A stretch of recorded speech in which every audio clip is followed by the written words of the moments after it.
I hit that right. Okay, hi. Hi, welcome to the regular meeting of the Ann Arbor Historic District Commission. I'd like to take a moment to explain the order of the meeting, specifically as it relates to the hearing of the applications on tonight's agenda.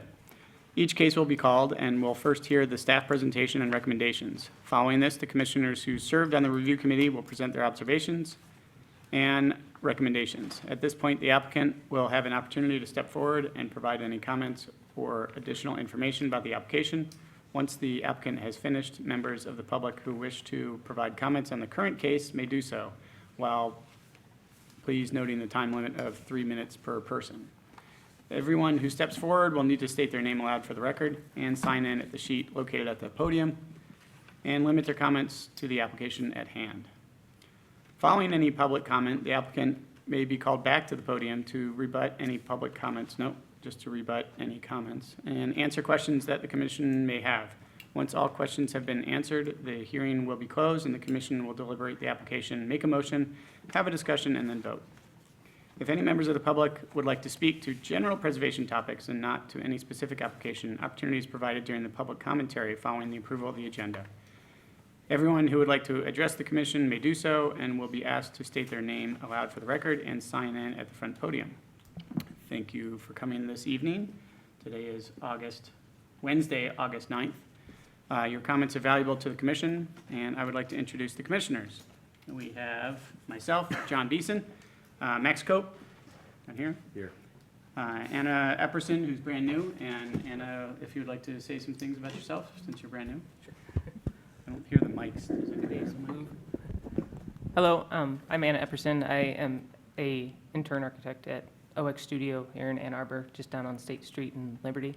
A lot of my formative experience has been in historic restoration work in St. Louis, and recently in OX we do a variety of work, but I think the most exciting project I've worked on lately is we did some work we're working on an HSR for 4 offshore lights in the state of Michigan, offshore lighthouses. So I just got back from my first trip to the UP. Very exciting. Good. Well, welcome. Thank you. Glad to have you. To her right is Evan Hall. And Here. Down here we have David Rockland. Hello. And Robert White. We also have staff, Jill Thatcher. And then the next thing is the roll call. No, did you want to do the former? Yes, we have 2 former commissioners here, Ben Bushkull and Ellen Ramsberg, and we'd like to bring them up and give them an appreciation of their hard service and work over the years, particularly with their really well-guided comments and their thought-provoking insight on pretty much every review that we do. So come on up. So Ellen served for 9.5 years, and Ben was here for 7.5. And come on up here, guys. I'll give you these. These are for you to hang on your wall. And if you'd like, here, You get your name put them in your home office. So thank you so much to both of you. We couldn't have done it without you. Yes. Shake will work for a hug, I guess. We can't hug over the counter. Even though they're nice to meet you. Yeah. Need to get to know you. Yes. Well done, both of them. Thank you, Ellen. Congratulations. Nice meeting you so shortly, but it was a pleasure. Yeah, Thank you. of course. Oh, we will see you. Yeah. We will see you. Yes. We expect Sure. that. Yeah. The next item on the agenda is the roll call. Ms. Thatcher. Commissioner Beeson. Here. Commissioner Cope. Here. Commissioner Epperson. Here. Commissioner Hall. Here. Commissioner Rockland. Here. Commissioner White. Good.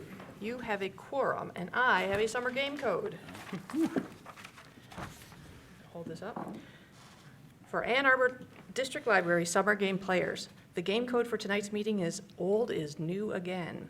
That's all caps and no space between the 4 words. Old is new and again. This summer game code comes from the song Everything Old is New Again, featured in the 1979 movie All That Jazz. Don't throw the past away. You might need it some rainy day. Dreams can come true again when everything old is new again. For those of you on Twitter, please resist tweeting out the game code. Thank you. Okay, thank you. Now I think we have the approval of the agenda is next. Anyone like to make any changes or additions to the agenda as written? around. Oh, that's good. Looks like it's all set. So no changes? Do I need to say anything for that? It's approved by consent. It's approved by consent. All right. The next thing on the agenda is the audience participation. Is there any members of the public that would like to speak about issues related to historic preservation? That are not on tonight's meeting agenda. Yes, not on this session, okay. Ben? No? No? All right, and then we're off to E, unfinished business. We have no unfinished business, so we're on to F, hearings. We're starting with hearing F1, North Fifth and Detroit Street. Ms. Thatcher. Ben, would you hand me the mouse that's on the podium? Thank you. This doesn't want to Work is today. not done here yet. Is there a mouse on the podium? I see Oh, a no. flash drive here. This could be- Here's a mouse buried behind this. See if that one works. All right. Hopefully that's the one. All right, Make thanks sure for it's on looking. the back underneath. We'll wake up. Oh, come on. Worked a minute ago. Oh, There we Oh, go. all Oh, right. taste No, success. don't. No, no, no, restart, no, Close. no. Hit tab. All these are really close. Woo-hoo. Okay. Okay, thank you all. Okay.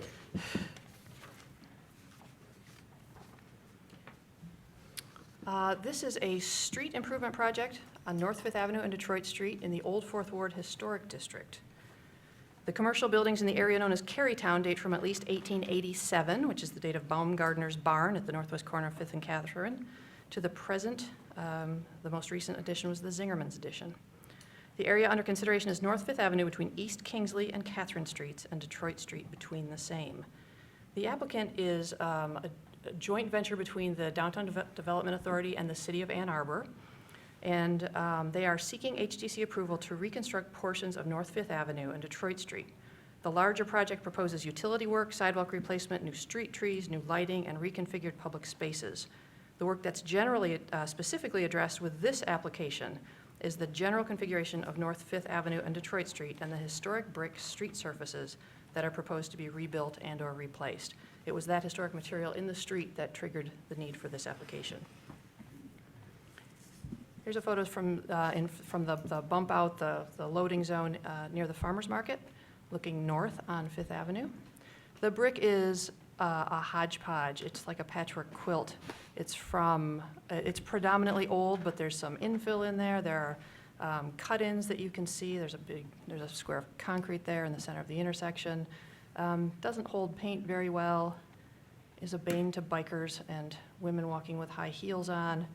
And you can see it just sort of peters out as you get south in front of Community High School on North Fifth. Though the bricks are in a pattern that orient it the way Detroit Street is oriented. They don't run in a truly north-south or east-west pattern. They're on an angle. Here's a slightly fuzzy picture showing that, looking up Detroit Street towards Zingerman's in the distance. Also in front of Zingerman's there, you can't make them out here, but there are stone curbs, and there are some other patches of stone curbs along the length of this project area. Those are proposed to be pulled out and consolidated. And the bricks themselves will also, they will attempt to reuse them. There's a pretty high failure rate in projects like this, but they promise to do their best and then manufacture new bricks using old equipment to replace what they need to make up after they've figured out how many bricks the project is going to take. Here's a drawing. There are lots more drawings and colorful illustrations in your packet. I've pulled out a few of the ones that seem to illustrate the best. The brick on the south portion of Detroit Street, on the left-hand side of the screen here, is not really proposed to be touched at this time. It's within the project area, but the petitioners determined that there's not a need to rip all that up and rebuild it. So that's pretty much going to stay there intact. So really the project area that we're talking about is Detroit Street farther north along Zingerman's and Lily's Garden and that Flatiron building, and then the intersection on Fifth Avenue.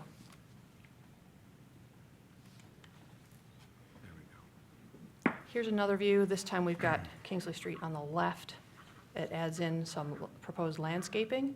You can see that especially Detroit Street, where it runs into North Fifth Avenue, has been reconfigured. It's been necked down a lot, in part to prevent people on the lower portion of Detroit Street from zipping across North Fifth Avenue going in the wrong direction of traffic to try to get into Detroit Street parking up closer to Zingerman's. You'll also notice that there is a median that goes on from where Detroit Street intersects on the north, down below the community high school lawn there. That's meant for things like calming traffic, maybe putting some street lighting on it, but more importantly as a pedestrian refuge. You can see that there are 3 crosswalks flanking either side of the brick area on North Fifth Avenue and another one in the middle. This is one of the busiest intersections for pedestrians in the city on especially market days, on Saturdays. And this is an attempt to try to focus the pedestrians into these crosswalks. And the changes in the materials will help drivers be alerted that something's going on. The median also should help slow them down, and hopefully people can get across that intersection in a more safe way than they do now, where they just sort of dart all over the place and sometimes have 18-inch tall curbs to navigate once they've gotten across.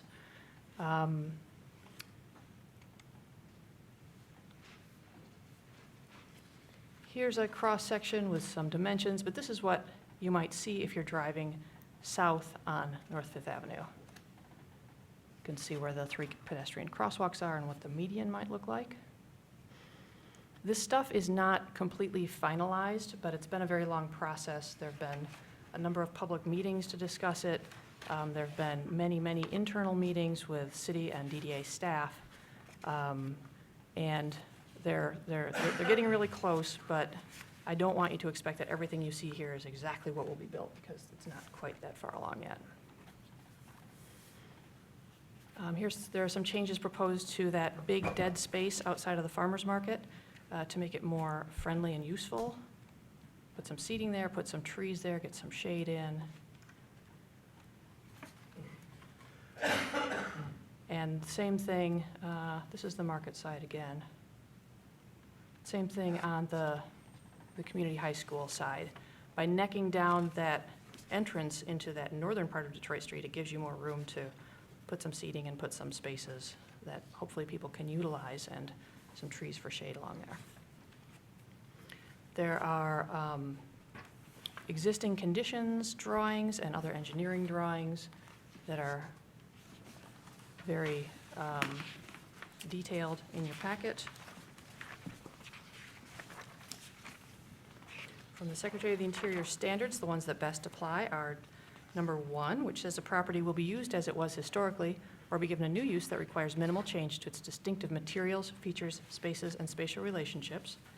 Number 2 says the historic character of a property will be retained and preserved. The removal of distinctive materials or alteration of features, spaces, and spatial relationships that characterize a property will be avoided. Number 5 says distinctive materials, features, finishes, and construction techniques or examples of craftsmanship that characterize a property will be preserved. And number 9 says that new additions, exterior alterations, or related new construction shall not destroy historic materials. The new work shall be differentiated from the old, here we're talking about bricks, and shall be compatible with the massing size, scale, and architectural features to protect the historic integrity of the property and its environment. And number 10 says new additions and adjacent or related new construction will be undertaken in such a manner that if removed in the future, the essential form and integrity of the historic property will be unimpaired. From the Secretary of the Interior's guidelines for district or neighborhood setting, recommended is identifying, retaining, and preserving building and landscape features which are important to defining the historic character of the setting. Also retaining the historic relationship between buildings and landscape features of the setting. Also recommended is, this is just some going on about those. Such features can include roads and streets, furnishings such as lights or benches, vegetation, gardens and yards, adjacent open space, and important views or visual relationships. Not recommended from the Secretary of Interior's guidelines is introducing new construction that's visually incompatible or that destroys historic relationships, or removing a historic landscape feature that's important to defining the historic character of the setting.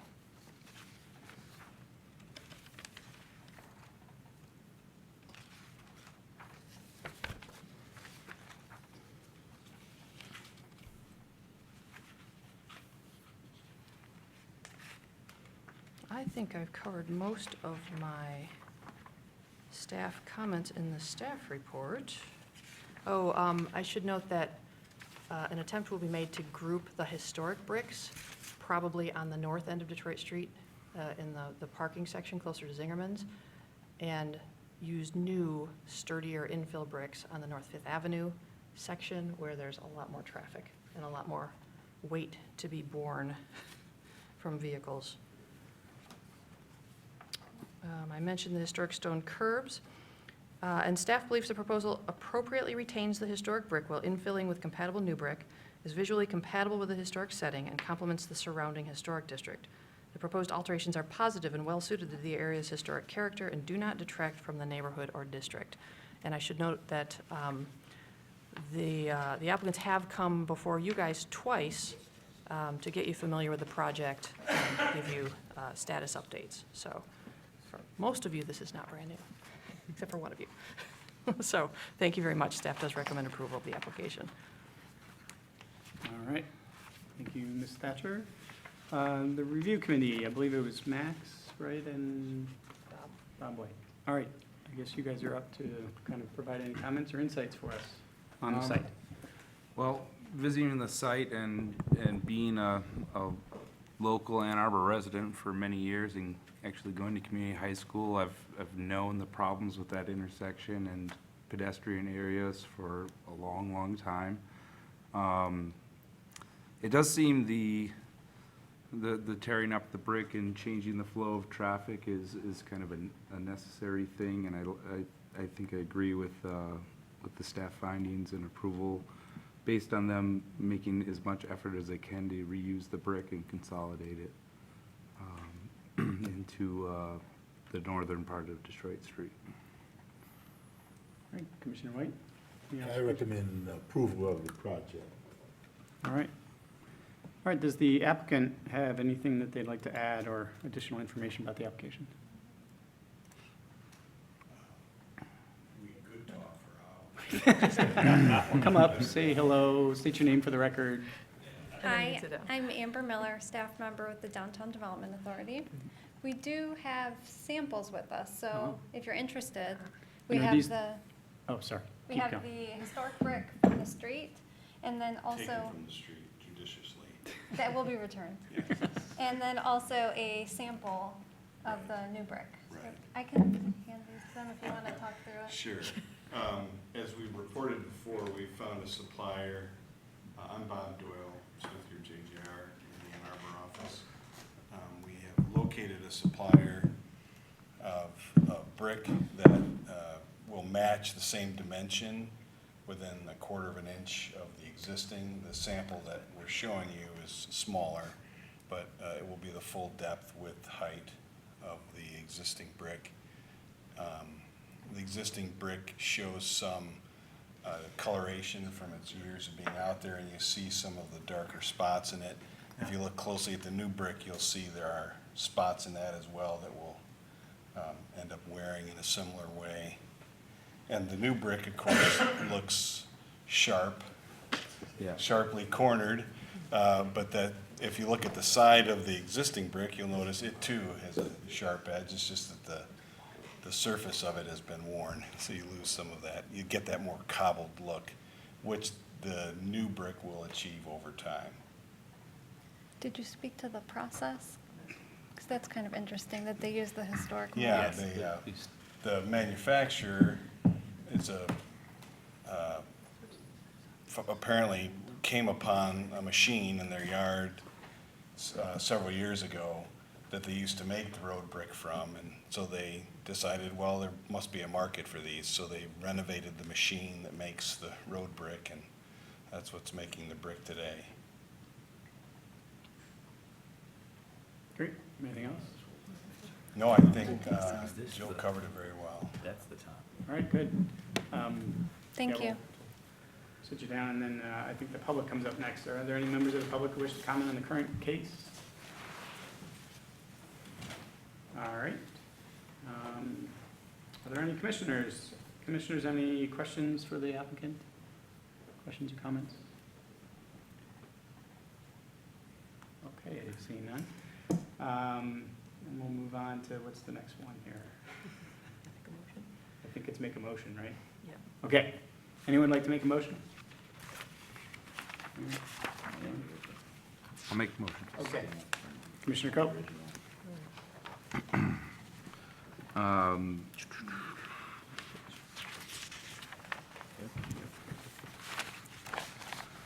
I move that the commission issue a certificate of appropriateness for the application at North Fifth Avenue and Detroit Street, contributing properties in the old Fourth Ward Historic District to rebuild the brick streets using existing and new infill brick, reconfigure portions of the street, and remove and reuse the stone curbs found in the project area as detailed in the application.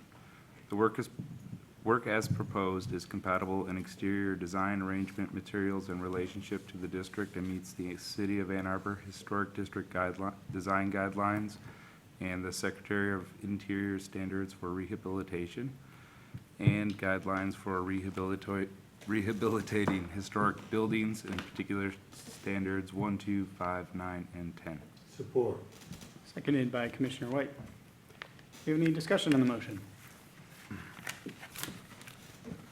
Yes. I had a couple questions, and I'm not sure if maybe this question's for staff, or maybe it's for the designers. I guess I just want to know a little bit more about the scope of the project and why it seems like that one section of the existing brick road is not in scope for this project. And then the other question I had was, in the project specifications, it mentions of the completion of a project on the reconstruction on Fourth Ave, and I'm ignorant to that project, so I just want to know, how did that go? Did that go well? Was it a success? Is it right to replicate that method for this project? Sure. Well, to answer the first question, that the south leg of Detroit Street, the pavers are in very good shape, except for a couple of key spots. Yeah. And so our thought is that at this point, we would reconstruct those areas where it's failing, which is predominantly along the curb line on the east side of the street. And then up towards where it gets closer to Fifth, there's some places where it's kind of misshapen, if you will. The reason that the brick needs to be rebuilt on the other sections of the project are, A, it's in much worse condition, and secondly, that we're having the water main replaced at the same time. And so the removal of the existing main, stopping it, and then putting in a new main is going to really necessitate reconstruction of the road anyway. So the leg that's on the south end of Detroit doesn't have a water main under it except what services the existing farmers market. There are also significant grading issues, so in order for us to meet ADA, we have to reconstruct, so we have to take it out and change the grades. Yeah, if you've ever looked carefully at the sidewalk at the pinnacle end of the Flatiron Building, you see the sidewalks leaning like this, and so we have to really reshape the road. And then Second Fourth question, on Fourth Avenue, that was reconstructed, I think, back in the early 1990s, Oh, and it is holding up very well. Yeah, we observed that at staff, or the review committee, and it held up very good. So it's our hope that, or it's our intent to use the same construction detailing and techniques that were used there. That project was completed by Peter Pollack's office when they were still in business, and the project manager is still practicing in the area and was in my wedding party, so I can get details from him. Commissioner Hall? Was the problem areas that you just spoke about on the good portion, are they getting reclaimed or are they getting salvaged brick? I would assume we would use salvaged in those areas. So that we're not- that blends in? Yeah, we're not going from, Yeah. and in fact, it's not a large area geographically, so I think we should have enough to do Good that. there. it's a good clarification. Thanks. There's a, in the photo that we're looking at right now, there's a historic marker. Is that planned to be remounted somewhere on the plan? Yes. Yes. That will stay in its current location, because in order to have the view through it, it needs to be in that Needs to be location. right So there, that's yeah. planned to stay. Yeah, well, we're actually, I don't mean to correct you, but we're moving it about 3 feet over. To make sure. To it's- make, yeah. Really But we will get the angle right, and we'll make sure that it's Ray Detter approved. So, Great. And then the work that I had noticed down at the Gandy Dancer, they had done a similar project where they had salvaged as much of the brick as they could. yeah, And I had noticed that the concrete is the part that's failing, though most people would probably look at the road and say, oh, the brick is the problem. And Right. to me, it's the concrete that's failing. correct. And there's no attempt of maintenance in that area to fix it, and now it's just continuing to get worse. Mhm.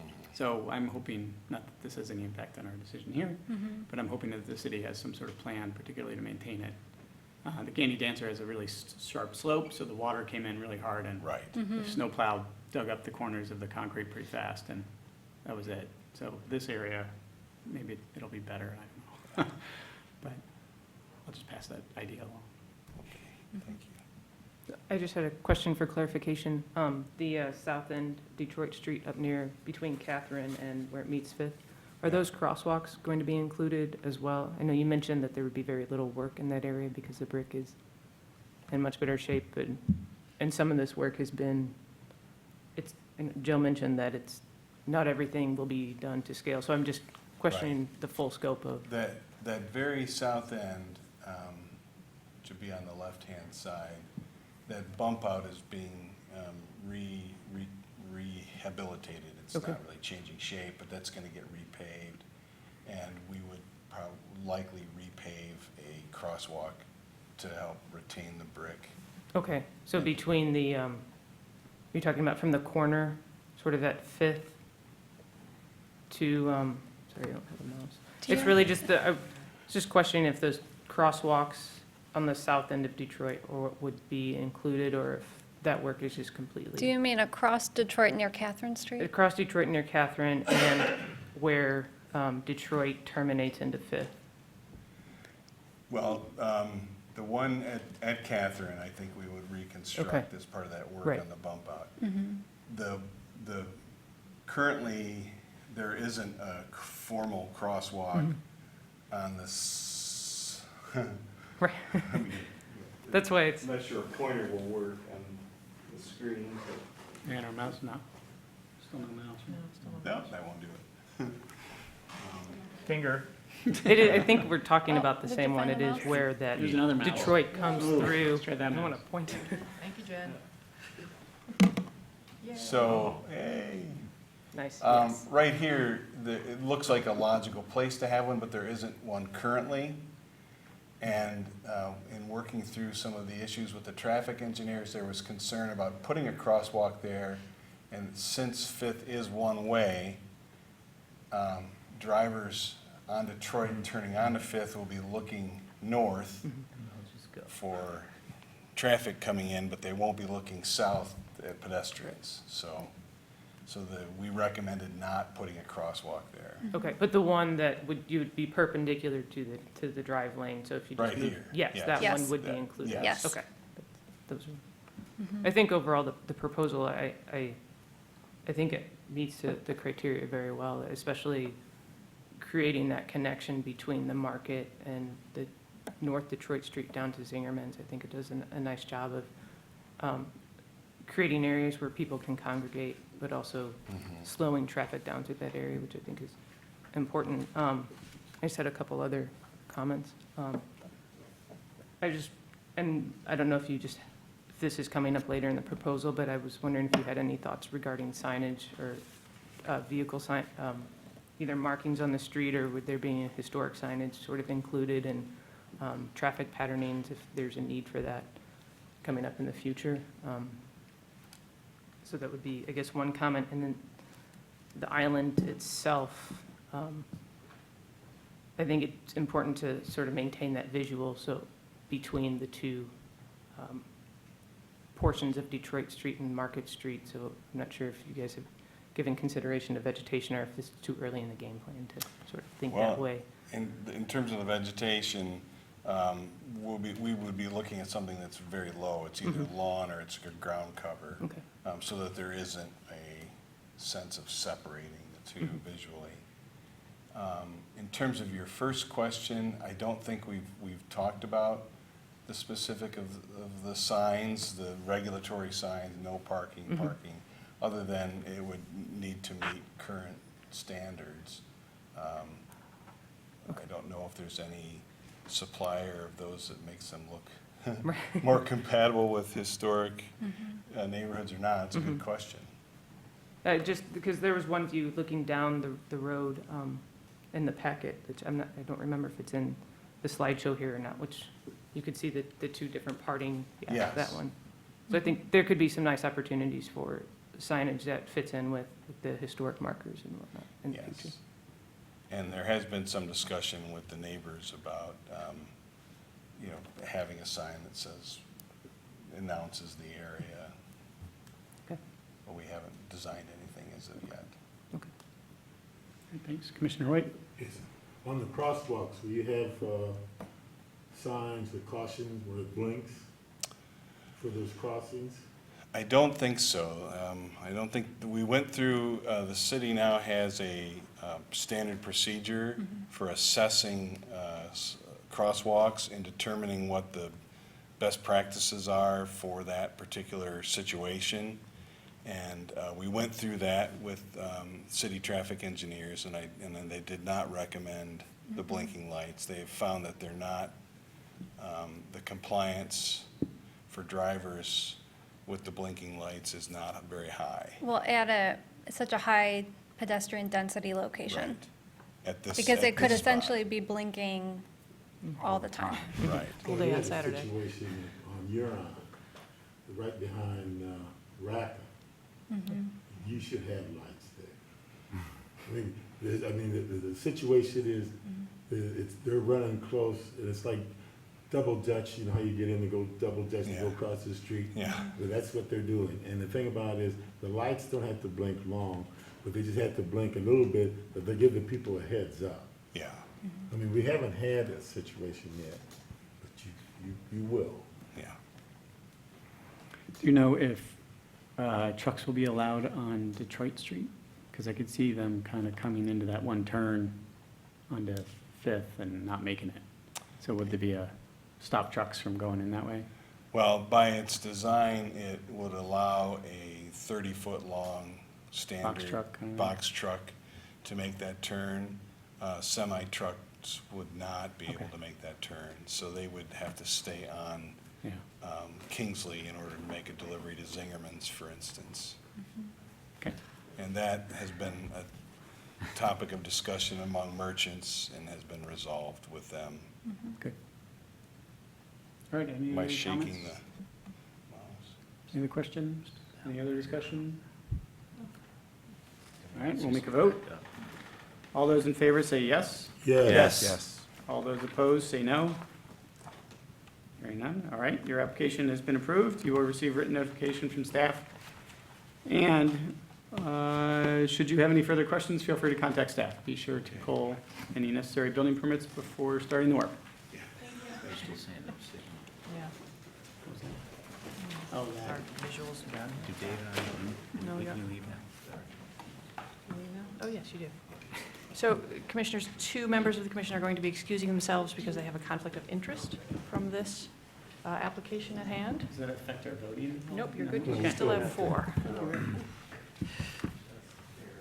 All right, the next item on the agenda is F2, 328 South 7th Street, rear addition. Ms. Thatcher.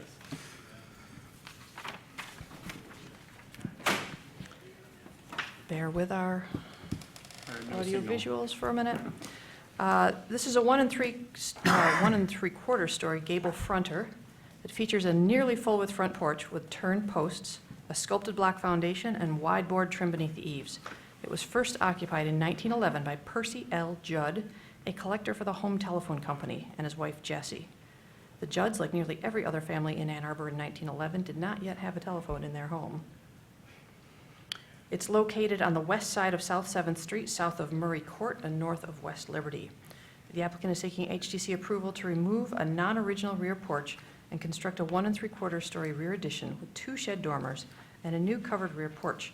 Replace the front porch stair and skirting, add a window on the south elevation of the original house, remove the brick chimney and add 3 sun tunnel skylights on the roof, install a backyard patio, and raise the wood frame garage up about 9.5 inches on new concrete walls.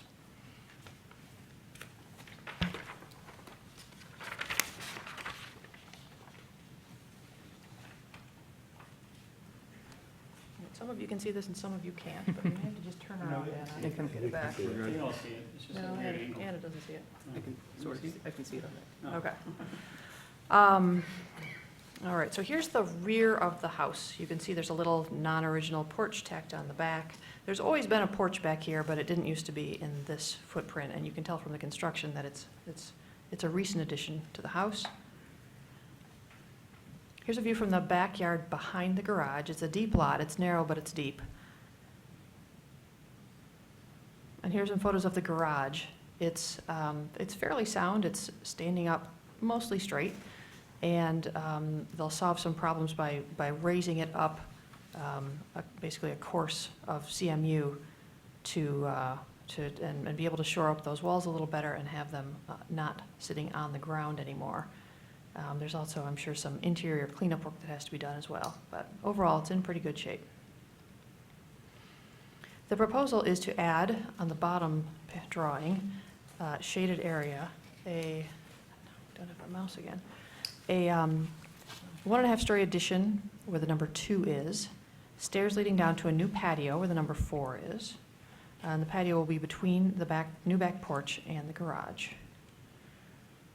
There's a basement plan. You can see that the new basement is inset from the corners of the original basement. On the bottom drawing on the left, that tunnel you see there is an extension for a Bilco door to get it under a porch that's going to be built over the top of it. It's a clever thing that I didn't know existed. Here's the main floor of the house. On the bottom drawing, you can see where they've added a family room and mudroom and pantry and a new back porch with stairs going down, and in the lower left-hand corner is that new Dorothy door. Second floor reconfigured a little bit. The second floor will be a new bedroom, and there'll be 1.5 baths or 2 baths on the second floor and a couple of other bedrooms. The architect took great care in adding things like bath vents and plumbing stacks so that I don't have to bother contractors for those things later, which is always appreciated. There are 3 daylight windows, like solar tube types, that are small flat squares that just lie on the surface of the roof and are flashed in, and they'll get some more daylight into the rooms on the second floor.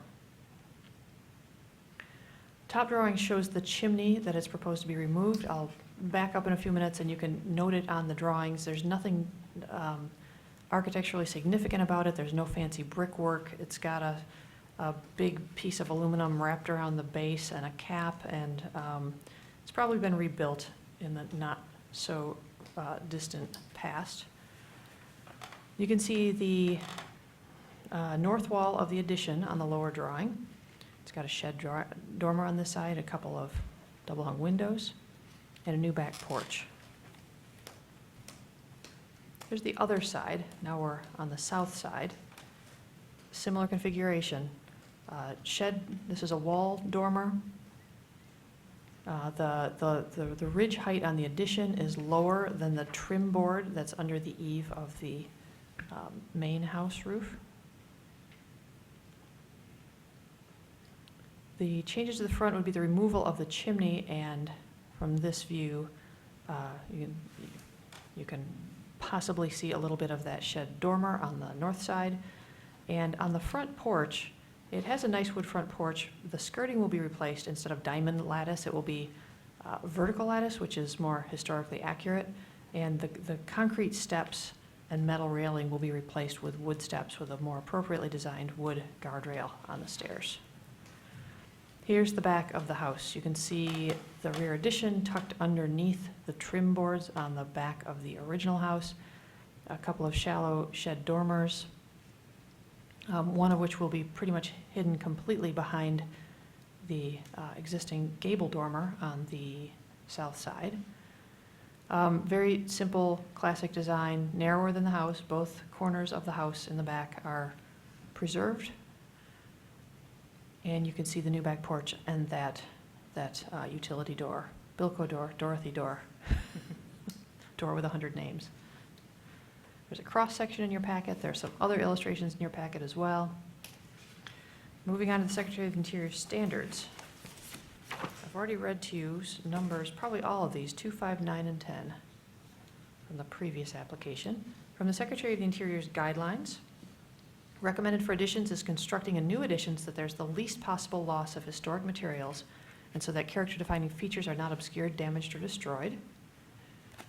Also recommended is locating the attached exterior addition at the rear or on an inconspicuous side of a historic building and limiting its size and scale in relationship to the historic building.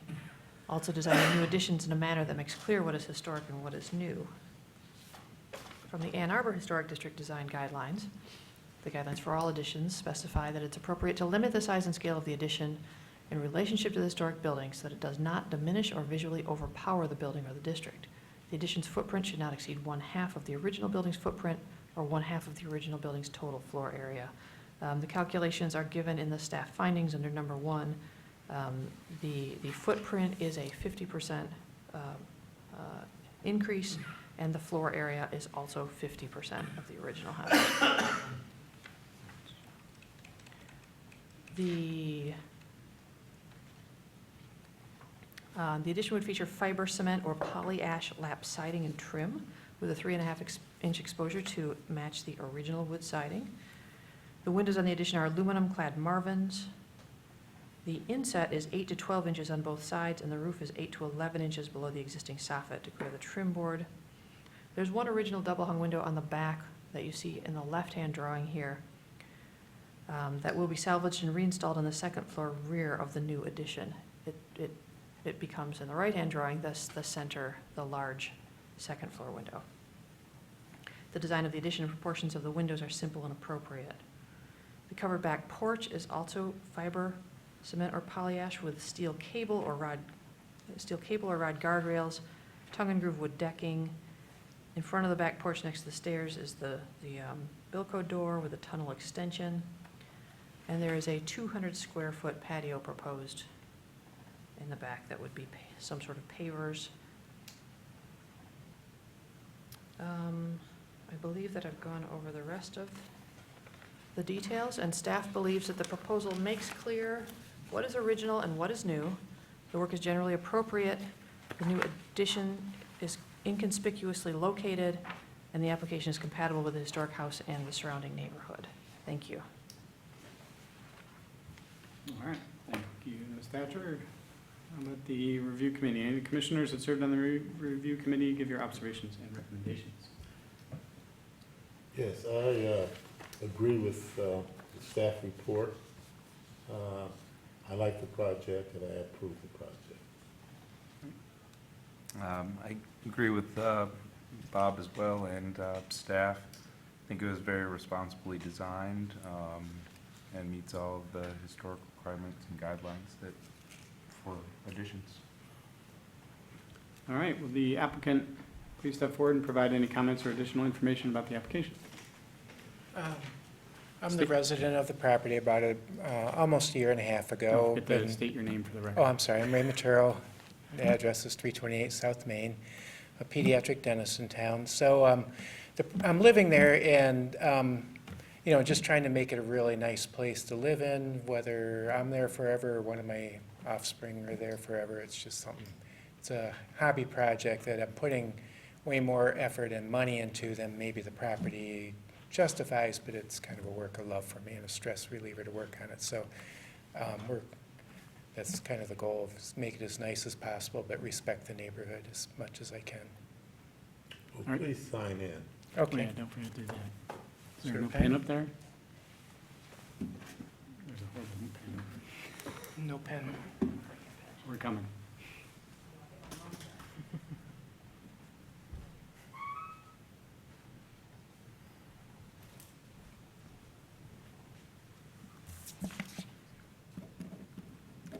Are there any members of the public who wish to provide comments? All right, seeing none. It's usually easiest to ask if these guys have comments about the commissioners not standing up there. Okay, I have to change my order on this thing now. Okay.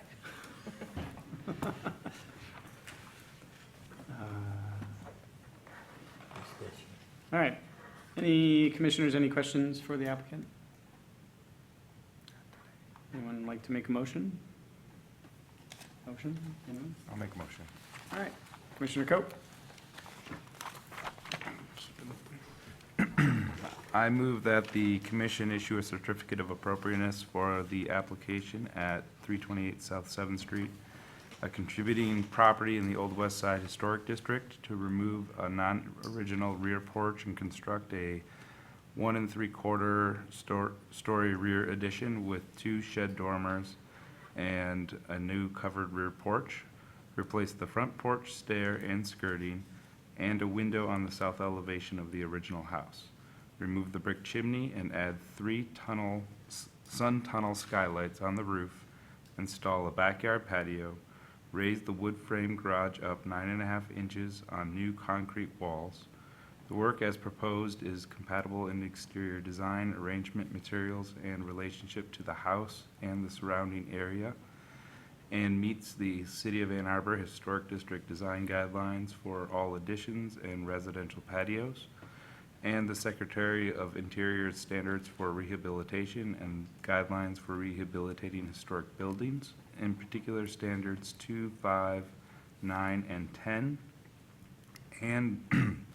and the guidelines for new additions, district or neighborhood setting, windows, and masonry. Support. Seconded by Commissioner White. All right, is there any discussion on the motion? I have no discussion on this. No discussion. No discussion. I thought well, I have some things to say. I think the application does a good job of addressing and keeping the same scale of the house. It's a small house to start with, so to try and expand on something even bigger than this would certainly be a challenge both for us and I think the historic structure. I like the rearrangement of the space inside to maximize as much as possible. And I like the fact that the window on the back is being reused and repositioned and tried to be salvaged and live on forever. Any other comments out there? All right, I'll call for a vote. All those in favor say yes? Yes. Yes. All those opposed say no. All right, your application has been approved. You will receive written notification from staff. And should you have any further questions, feel free to contact staff. Be sure to pull any necessary building permits before starting your work. Thank you. All right, let's call, looks like Commissioner White's getting our commissioners back, and we can start on the next item on the agenda, which is F3, 537 Detroit Street. Let's give those guys 1 minute to get back. Okay.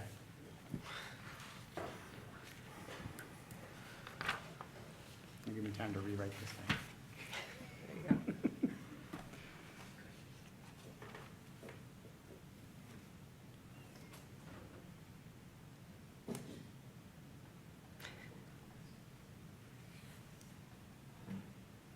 Sorry, guys. Back to the drawing board. He's got 2 of them there. Oh, You guys are Bob had to use the facility. All right. okay. Maybe for John. All right. 537 Detroit Street is in the Old Fourth Ward Historic District.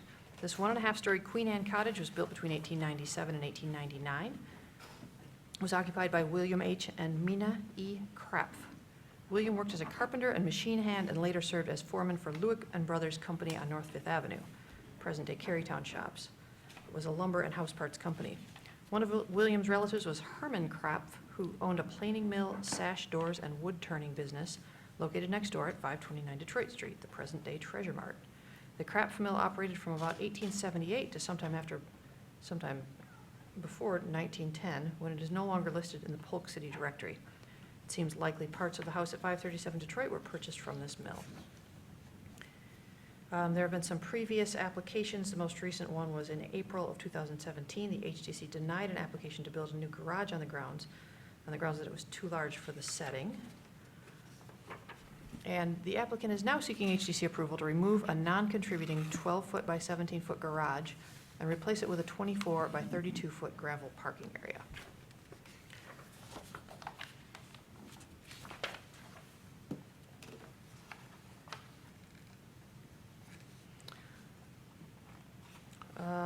Let's see. So there is a current garage on the site. You can see it right back here. Barely. There are trees in and around it. I believe it doesn't have a roof, and it was determined by the commission several years ago, I think 2010, that it was not a contributing structure in the historic district. And at that time, its demolition was approved, but it just has never come down since then. So staff still considers this to be a non-contributing building. It's only getting worse, not getting better. The footprint of that existing garage is 12 feet by 17 feet. And in the same location is where a new parking area is proposed. When you're looking at this photo, it should be noted that this portion of the Treasure Mart building encroaches about 2 feet onto 537 Detroit's property. This curb is just about the property line. It's on Treasure Mart's property. But then this stuff leans onto the property. You can see it on the survey that's attached, and I'll show it to you in a second. The lot slopes pretty steeply from the front toward the backyard. And at a review committee site visit in April, HDC members and staff observed a large amount of gravel dumped next to the single-car driveway. That's this gravel in this area.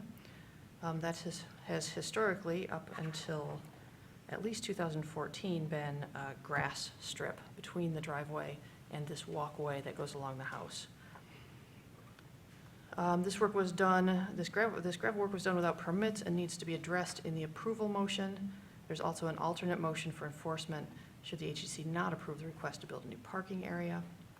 It's kind of a related side issue. I'm not sure why this photo doesn't want to come up. Maybe we can get it back in a minute. This is the garage on the left, the non-contributing structure. This is an old busted up patio, and these are the back steps to the house. Here's some photos in the backyard. This is looking toward Treasure Mart. This is the back of the garage. There's a very low fence here. You can see this is a Treasure Mart truck parked next door to it. And there's about 2 feet here between the corner of the building and the fence. So when we get to the site layout, I'll talk about that a little more. So the proposal is to re-lawn the section that got gravelled to make it the original width of the gravel drive, remove the 12 by 17-foot garage, and build a new parking area that's 24 by 32 feet, 24 feet wide by 32 feet deep. This will allow 2 legal parking spaces and at least 4 cars in the larger scheme of things. So, you know, if you park them cleverly, and you could even stack more in the driveway if you needed to. This is a duplex. It has 2 units. Normally 3 parking spaces would be required, but since right now there's only 1 legal space in the driveway, they're getting better, and so it's okay. They don't have to meet the code for parking as long as they're going in the right direction. They couldn't ever reduce it, though, if this were approved and built. They couldn't go from 2 legal spaces back down to 1, for example. This concrete walk is still shown here. There will need to be a substantial retaining wall, about 32 inches tall along the back where the backyard slopes off. And that will wrap around and become shallower as you approach the house, and then it will go all the way up to the regular extent of the driveway, which will do a good job of keeping cars contained. Obviously, nobody's going to jump over a retaining wall to park in the backyard or anything. So that is appreciated. It is gravel, it's not paved, and there will be, the 6x6s will continue as edging material. This is how you could possibly stack some cars in the driveway. notice that the edge of the parking lot here is just a little bit forward of the back corner of the house. It's pretty much equal with the stairs, which is an appropriate place for it. It is behind the house for the most part.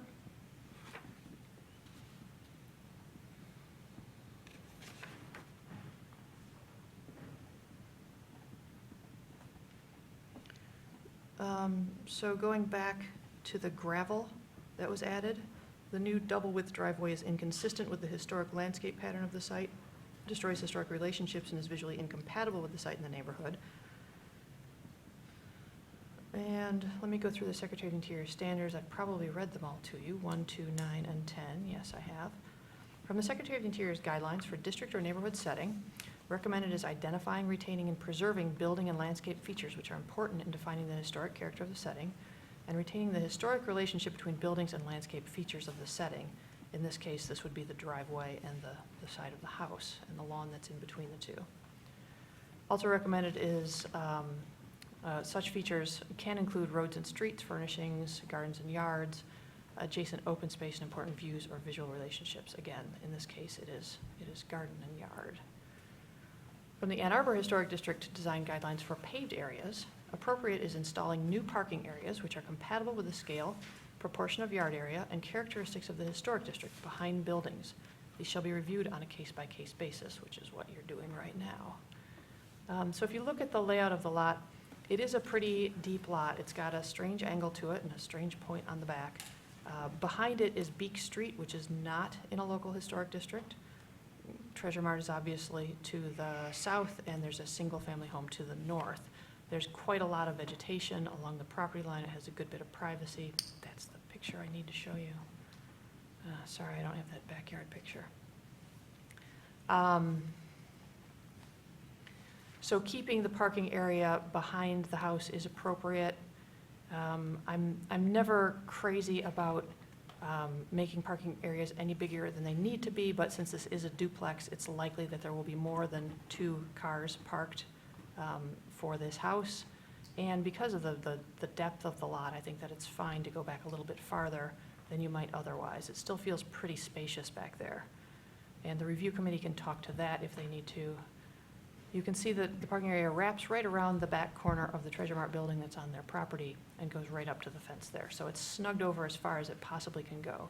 There's certainly no conflicts with this land use to the south because it's also a big parking lot. So staff's suggested motion conditions the approval on the width of the driveway not exceeding 10 feet from the curb and structure to the south, which matches the current historic width, and removal of gravel from the lawn and restoration of grass in that area. Should parking continue anywhere on the lot other than on the driveway or parking area specified in this application, vehicles would be ticketed and staff would begin enforcement proceedings. But I really think that this will take care of the majority of those problems. You'll notice that there are different suggested motions. There's a staff suggested motion to approve that has a couple of conditions on it about the drive and the gravel. If for some reason that motion failed, then there is a backup motion ordering the property owner to restore the lawn and driveway to its former condition anyway. So staff does support the application and believes that this work will be appropriate to the historic district. And that's it. Thank you. All right, will the review committee present your observations and recommendations? I generally agree with staff. There's the site visit. I mean, I don't think it's going to affect any of the characteristics of the home. The driveway is going to be very large, but if you go back to the right here, this front end,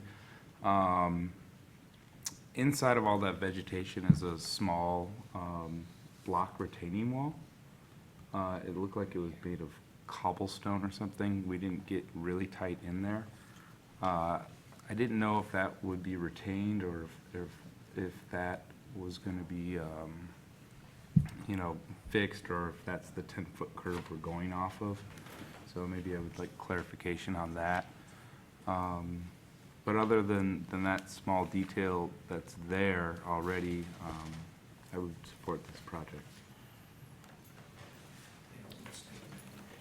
I support the project. I agree with Mr. Cope and with Ms. Thatcher in her project.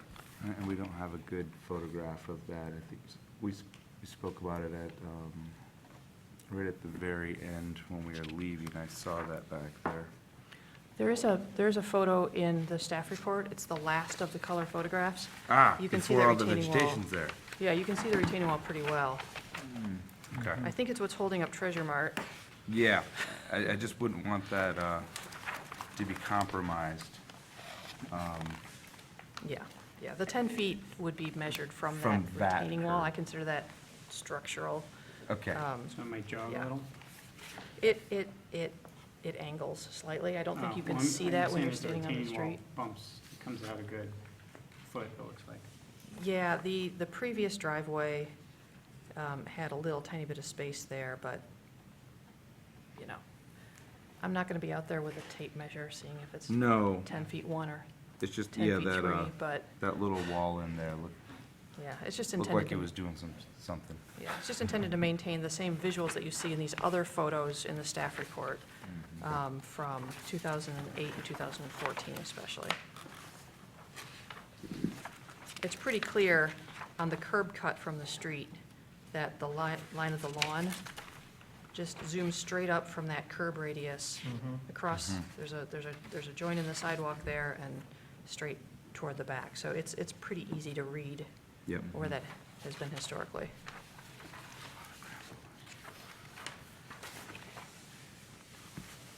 Yes, that's my only staff review All right. that I noticed. Thank you. Will the applicant step forward and provide any comments or additional information about the application? Yes, thank you, Dana A. Deaver. I'm working with Zaki Alawi. Forgive me as I write and talk at the same time. I'll fill that out. Basically, we thank staff for what we think is a very good evaluation, and we do agree with what has been recommended. The gravel that was added to increase the width was added when a tenant had complained about a mud situation. The owner was not in the country. The gravel was added thinking to solve a problem, and obviously it created one. It is inappropriate, and the extra width gravel should come out. So it's just number one. The driveway then, we think, would go back, serve the parking area. And could you pull up the one photo where you had the stacked cars? Because I want to make clear one item. You'll see the car that is closest to the curb at an angle. That's not parking. That's showing how the car would go back, travel, a course of travel. Because of the encroachment by the Treasure Mart, which you'll see on the left side of that picture with a crosshatch, that's a building. You have to cut over to the right. You have to get that width in order to get a car into the backyard. As far as the small retaining wall, that belongs to Treasure Mart. It will not be disturbed. Thank you. Yeah. So basically, Treasure Mart, when this was built, however many years ago, and it's not any time in the recent past, came over the lot line. But recall that we were dealing with chains and links at the time and not with satellite imagery and taking your cell phone and locating yourself within 6 inches.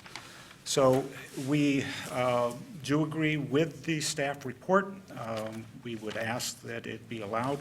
We would answer any questions that you have. And the condition, as I say, of restoring the grassway is absolutely acceptable and appropriate. All right, any commissioners have any questions for the application? One more, just quick question, now that, how you pointed out how they're gonna be, kind of moving around that corner. I know that there's a retention wall that's coming up through to kind of guide people through. Is that gonna be at grade level, or is it going to be raised up above, the grass level? Maybe about 4 inches. About 4 inches? Okay. And then one other question. Is there gonna be a baluster or something put on the back corner of where Carytown's building is protruding? Because Like a renters bollard, might not. you mean? Oh, like a bollard? Yeah, a bollard, sorry. You're talking about the, Just for your protection and so that nobody would, run into the building. Into the corner of the backing building. out. I You go guess back that's to- partly a question for you. Will you allow us to put one there? I mean, it's not a I particularly think that would historic have added feature. to the motion if it's needed. It would protect the building so the car doesn't run into it. There's other ways to By protect it rather a than metal wall stand. Yeah. We're not at all opposed to that. We were trying to minimalize what we Yeah. were asking for, not to give offense. I wouldn't recommend you add things in Okay. at this point. No, I'm not If- adding. If the I'm- building official or somebody says that think they that need they one, can do then, it. you Go know, through we'll city take a look officials at it on then. that. Recognize as well that the car parking in have always passed by that building. Yeah. The building's very visible, so we're not, as far as that lane of travel, we're not adding anything that isn't already there. Okay. That's all. I mean, I could see what he's talking about, because once the garage goes down, this corner will be pretty exposed. Yeah, Yes. very exposed. So it's not on this application, but it might be something you guys consider in the future. Well, might I ask that the condition put on that if We can do staff approval if, that it would be allowed with staff approval if it's deemed to be required? I'd hate to come back for that, and I Yeah, think, I'm not sure I'd want you guys allowing something when we don't know if it's necessary or what it'll look like. okay. Well, we You could, know, it could probably be a staff approval if it's one bollard. I did check with one of the building officials to see if, on the back of the retaining wall that's 32 inches high, if a guardrail would be required there. Mhm. The answer I got was probably not. well, So I'm They'll I'm find out when going they with submit that. it, right? I'm going with that. let me have the building officials, if Yeah. you're required to do things, let the building officials. and I appreciate that. We get the same certainty of the building officials at times that you apparently do, so I'm happy to be in good company. We will do what is required. Yes. Of course, I'm doing the same thing that the building official does, saying, once I see it, I'll be able to comment. I mean, Yeah. I guess, just to follow on that comment, I mean, according to the building code, if it's greater than 30 inches on a walking path, which this could be considered a walking path, you do need a guardrail. So it sounds like Jill has talked to the building official, and they said probably not. But if you submit without a guardrail and they make Maybe they put say, something in. they send it back and they say, you need a guardrail here, will the project then come back No. through, right, No, so, it has to meet the city codes. That's what it has well, to be. yeah, but the building code says that they need a guardrail. Then you put a guardrail in, yeah. I've done this on other projects. I Yeah. consider a guardrail to be a fence, which is a staff approval. Oh, okay, so if a guardrail is required, then basically it'll be a fence and then it'll be staff approval through Jill. Fine. That's good. Get all that? Yeah.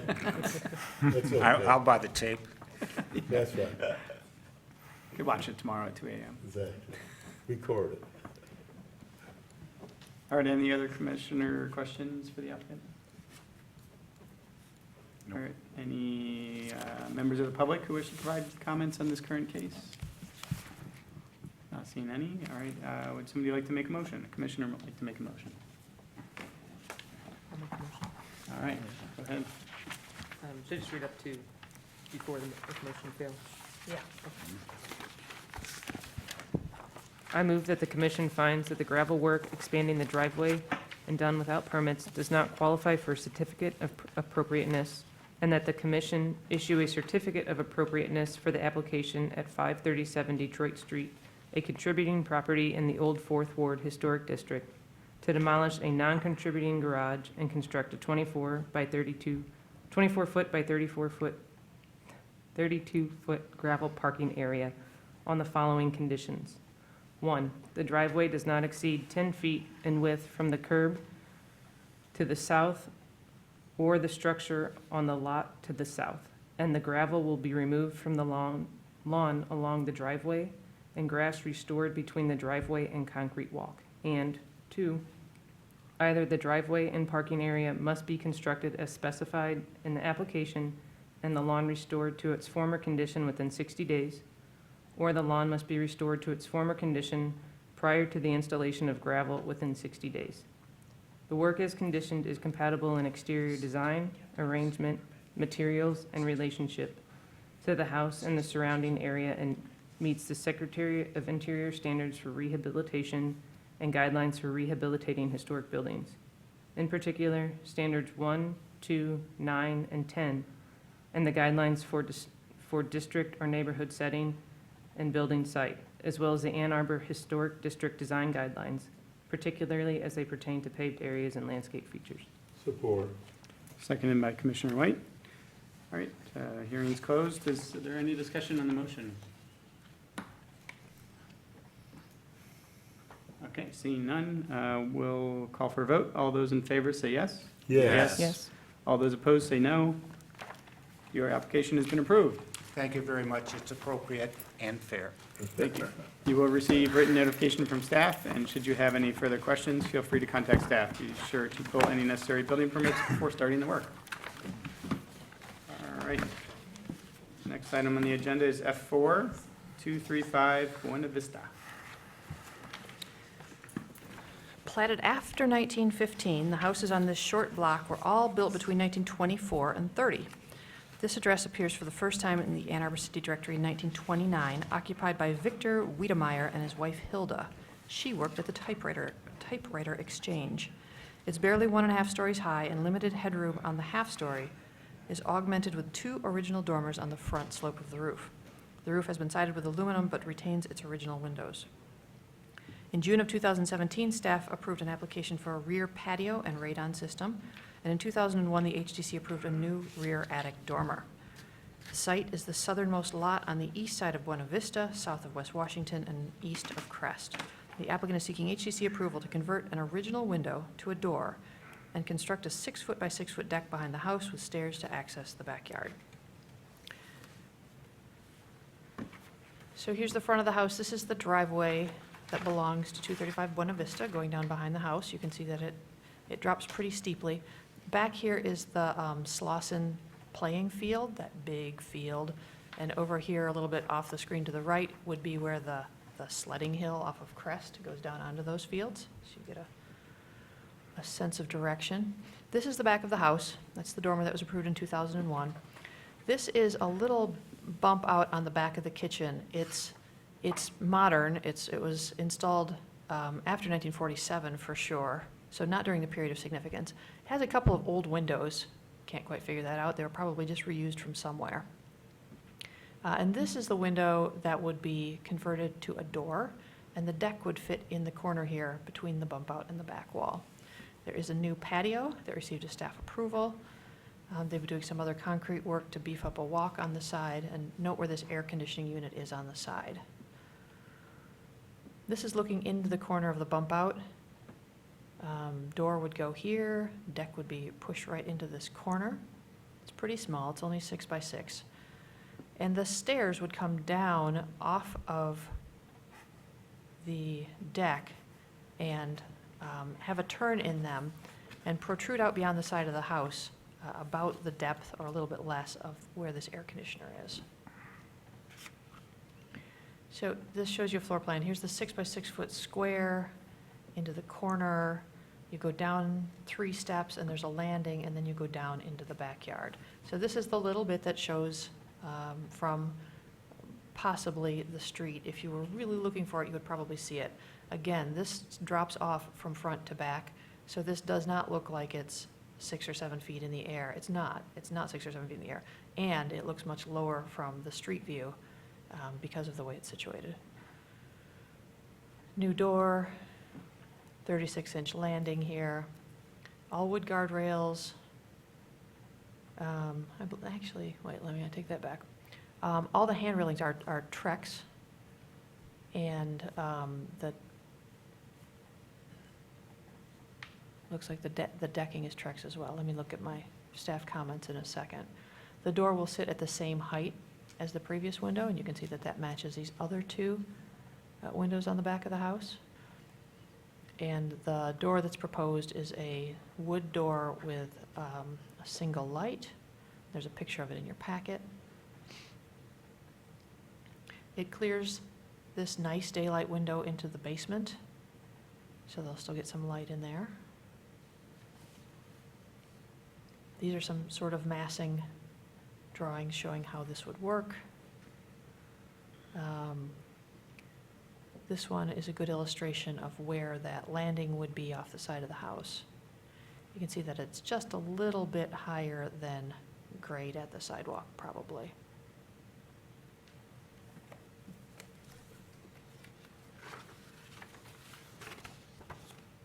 The window that's proposed to be removed for a door is an original 4/1 double hung window. There it is on the left.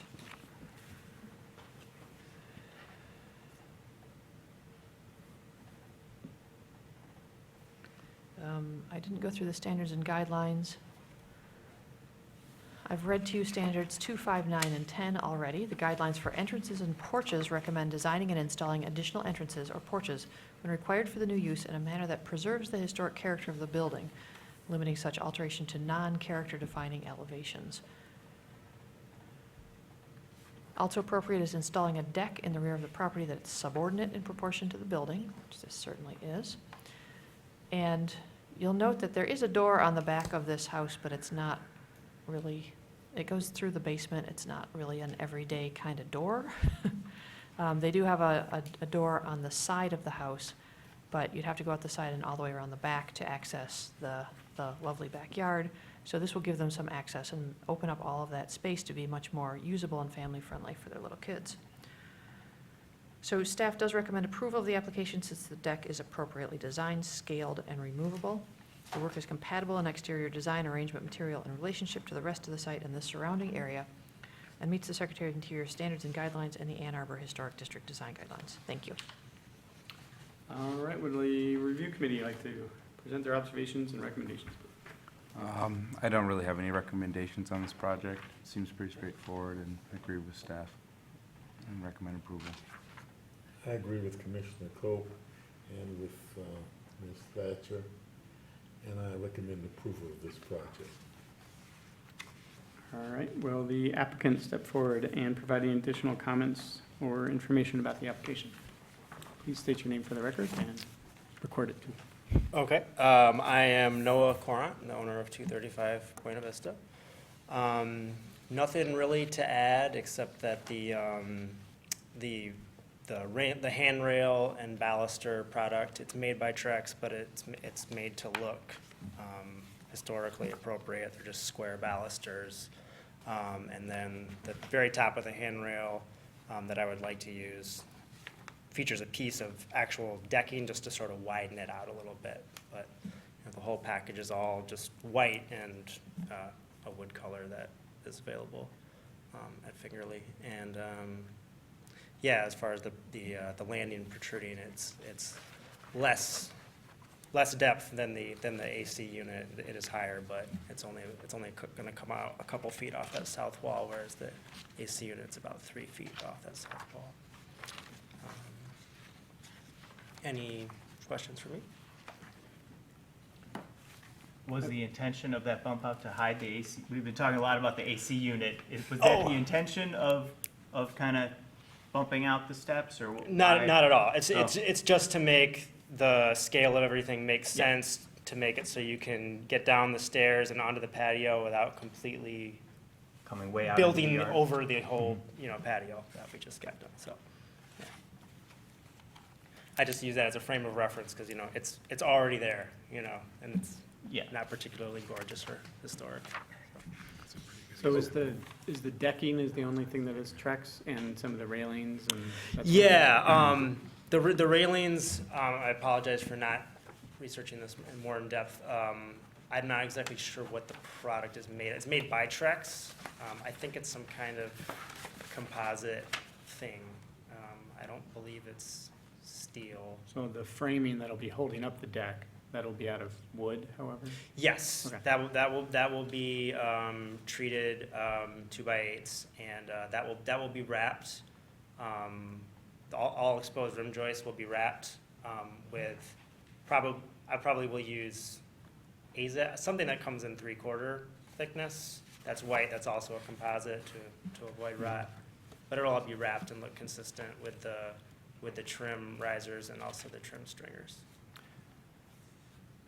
Not that it definitively affects the application here, but it does affect long-term durability, which does affect us.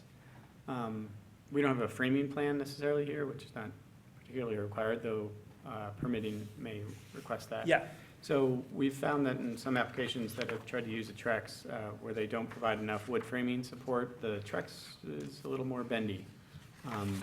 So to keep it all relatively flat, it might be good to provide, instead of just one piece of framing, do two sets, spread out a little bit more.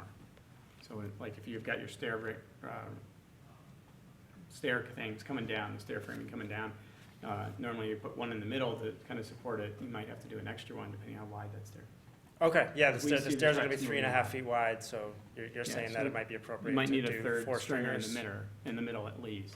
Oh, yeah, yeah, Yeah. yeah, for sure. Okay, because we've seen a lot of the Trex moving. Okay, yeah. My contractor is Amos Gerardo, and he's Mr. Okay. Overkill when it comes to these things, so. All right, any other questions by commissioners? No. All right, any members of the public like to speak to this? Hearing none. All right, how about we make a motion? Any commissioner would like to make a motion? Commissioner Hall? Yeah, sure. Oh, I have to close the public Whoa, hearing now. sorry. Public hearing is now closed. Am I supposed to sit down? No, I've never. Yes, you did. Yeah. All right, public hearing is closed. If any motion, any commissioner would like to make a motion, I believe Commissioner Hall has volunteered. Okay. I move that the commission issue a certificate of appropriateness for the application at 235 Buena Vista Avenue, a contributing property in the Old West Side Historic District, to replace a window with a door and construct a composite deck off the rear of the house as detailed in the applicant's submittal. The work is compatible in exterior design, arrangement, material, and relationship to the building and the surrounding area, and meets the Secretary of Interior standards for rehabilitation and guidelines for rehabilitating historic buildings. In particular, standards 2, 5, 9, and 10 in the Ann Arbor Historic District Design Guidelines for entrances and porches and decks and patios. Support. Seconded by Commissioner White. All right, any commissioners like to have a discussion? Any discussion items? I'm going to guess hearing none. Let's all move to a vote. All those in favor say yes. Yes. All those opposed say no. Your application has been approved. You will receive written notification from staff, and should you have any further questions, feel free to contact staff. Be sure to pull any necessary building permits before starting the work. Thank you. All right, that closes out our hearings. We're moving on to Part G, new business. Is there any new business out there? I don't think so. No. All right, H, approval of the minutes. We have minutes from April 20th, 2017, and minutes from May 12th, 2017. And, keep going. And I flipped the page, and we also have minutes from June 8th. So we have 3 sets of minutes. And that Ellen all is of us have left now. scrutinized and read through. I trust. Any changes? Any notes? Well done. Yeah. these are- good job, yeah. All right, then I move for approval of the minutes. Do I need to say anything on that? You can just say, Without objection. Without objection. The minutes are approved. The minutes are approved. Good. I, reports from commissioners. Any reports from commissioners out there? This one. Don't see any. Let's go to J, assignments. The review committee for Monday, September 11th at 5 PM for the September 17th regular meeting. Any volunteers for September 11th, 5 PM? Wow, school will be in session Wouldn't by it be Yeah. September 14th, the meeting? Yes. Would be the Yeah, that's the 14th. wrong date. It should be the 14th. You're right. I wish it was the 17th. I don't. That would be a Sunday, though. I don't know what's going on. I won't be here on the 14th, I will not be here either. so I cannot do review committee. Okay, no Anna and no Max in September. Anybody else? Know that you'll be gone? I had to talk to my scheduler. Okay. I may be able to do it. I'll look at I'm not gonna be able to look at it fast enough, am I? I'll be celebrating my 14th anniversary. Congratulations. Congratulations. Well done. I love the city of Ann Arbor, but I think I'll keep my wife happy then. Very wise. You're very wise, man. I can't confirm or deny I can do Yeah, I it right can't now. either. So Okay. I'm a Yeah. potential, but I can't for sure do it at Yeah, this so point. put Devin and myself on Yeah, there as as the potentials. potentials. We'll confirm with you. Okay, one I'll of- send you both an email, Yeah. Yeah, that's fine. and, It's hard to okay. say, as you know, school starts and then it's like a whole new Yeah. world opens up. Question, okay, Evan, John, Mhm. probably, okay, Thank you. okay, thank you. That's at 5. Yes, 5 o'clock. All right, I'm just putting this in, sorry. It's okay.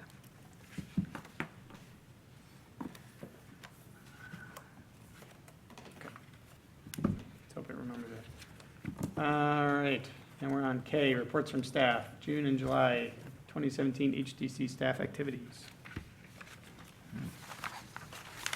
These are the minutes.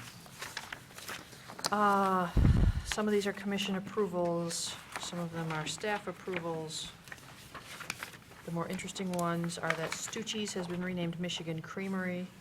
I like doing sign reviews because I know all the new businesses that are coming into town.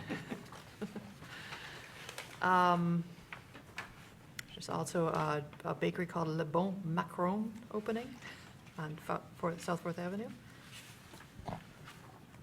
Sounds good. Lots of radon units, lots of AC.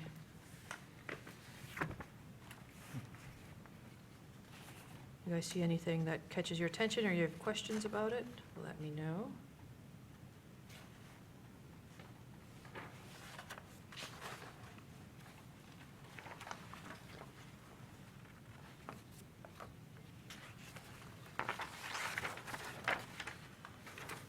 That's fair. We do have one new historic marker request for a house on Cambridge Street. It's owned by Ellen Ramsberg, her husband Stephen. So I haven't processed that yet, Ellen, but they were award winners a few years ago, so that automatically Yeah. qualifies you for a historic plaque Oh. for your house. Well done.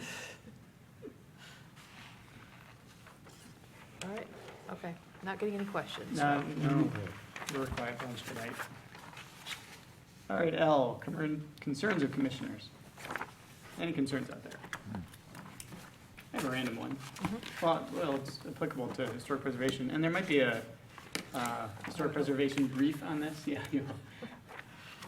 But, in the middle of winter, when your humidity gets really high in your house, you worry about the dew point that occurs in your walls. But we don't really think about it very much in the summer, because the thermal comfort conditions are different inside your house. However, we're getting hotter summers potentially, though this summer seems relatively okay. And I'm seeing just so many more air conditioners put in. And not only does it affect the community because of noise and closing up, and there's a whole theory affiliated with community isolation because of air conditioners, but that's not our purview either. But I just worry a little bit about some of the building science that is coming out of what I'm learning and have learned over the last 10 years about introduction of air conditioners and the set points that people set in their old historic homes without understanding the vapor infusion through the walls. And it just made me think more about all the I look through all the staff reports here and see all the new condenser units and air conditioner units, and it just makes me wonder that we certainly are aware of it for wintertime conditions, but we really don't think about it in summer. And it's still a potential, but something to think about. So if you see anything out there, I think it would be great for us to kind of share about it. Because Are the you building saying science is still new on it. As in like plaster starting to absorb moisture between the walls? It's because most of the air insulation fire? within the walls. Yeah, Yeah, I mean, and we typically will see this in most masonry construction, Yeah. where we're insulating the inside of it, deterioration. and we always have problems in the winter with some of the trapped moisture. And always looking at perm ratings to make sure that the house can breathe well, and it's breathing moisture, not breathing air. So especially as these old structures are getting tighter in their construction, somebody may put a building wrap on the outside that has a perm rating of greater than 1 or less than 1, depending on what they do. Same with basements, how they're putting vapor barriers in, and sometimes that you need the vapor to move back and forth. And then the air conditioners change all that too, because you're setting it to 40% or 50% humidity inside the house, and outside maybe 80-90% humidity, and that's now driving the other direction. And with the summer sun, it drives it even more forcibly into the envelope, and then it gets trapped somewhere where there's a vapor barrier, or where there's a perm rating greater than 1, less than 1, sorry. So that's where it comes up. Okay. And in commercial construction, we're always worried about it. We're kind of hyper about it. And in residential, with all these new condenser units, it just made me think. That's my random concern for the day. Any other concerns of commissioners? Hearing none, all right. Communications, various communications to the HDC. We have a lot of them today. Yeah. The first one is from Brian Conway, the State Historic Preservation Officer, congratulating the city of Ann Arbor on our participation in the Certified Local Government Program. There's a letter from the Chief of the National Park Service in there saying the same. There's a very large certificate celebrating that we have been a certified local government since November 27, 1985, which I didn't know until we received this certificate. So that's good to know, because that's a date that I have to write down occasionally. We're one of Michigan's 30 certified local governments, which qualifies us for things that other historic districts not in CLGs don't get. There's a handout with color pictures. Please take this and put it in your commissioner notebook. Very important. Will be required, from now on, I'll be handing this out. It's not a requirement, but as information to new commissioners. And they just sent this to us this week, so please punch some holes, stick it in, or stick it in the pockets that you've got it. It talks about some of the tax credits that are available, and some other good stuff in there. The next correspondence is, there is a letter from me on behalf of the English House Study Committee conveying the preliminary Historic District Study Committee report on the proposed English House Historic District to the Historic District Commission. Comments are being taken until at least July 21st. No, that's when the meeting took place. At least September 26th, when the public hearing is being held. That will be here in City Council chambers if anyone's interested in attending. There's no formal Historic District Commission role, but it would be great if some of you reviewed this and got some comments back, if you see any problems, or it raises questions that you'd like answered about the property or its significance or the boundaries or anything like that. We would love to have that feedback. And then the study committee will revisit the report with all of the public comments that they receive and eventually approve it and forward it on to city council, who will decide whether or not to adopt it. And there's some really good stuff in here. Christine Kidor helped write it for us. The 3 study committee members did a great job. It's actually a very interesting read. It's not very dry. So I encourage you to take a look at that as well. And I'll be asking you at the next meeting for any comments that you have, or you can email them to me, or let me know if you've got something to say about it in advance. Next item is a thank you note. It's rare that you guys get thanked for your work, and I just wanted to pass this along to you from Larry and Kathy Bates They were here. at 508 3rd Street, who got their renovation and addition approved. It took 3 trips to the HDC, but they're being very gracious about it, and wanted to share that with you. Oh, Yeah, that is nice, yeah. especially after 3 trips. 3 Yeah. trips. And they still Did not thank us. expect that. Thank you. So Thank that's you. it for communications. Wow. Thank you. Well, I feel like the Historic District Committee report, since it's addressed to me, I'm gonna have to read this. Yeah, exactly, that happen? exactly. Ben. If any of you who didn't already tell me that you're going to be gone the next meeting, find that you will be gone, please let me know as soon as possible, because we're down a member. We might have someone by the August meeting, but if we don't, then we're teetering on the brink of not having a quorum. So let me know as soon as possible. So that's it from staff. So we're trying to make that entire property its own historic district. All right. That's it for communications. Now we're on to adjournment. Oh, there's supposed to be something I say, right? Objection. Without objection, I adjourn what's today, August 9th, 2017 Historic District Commission.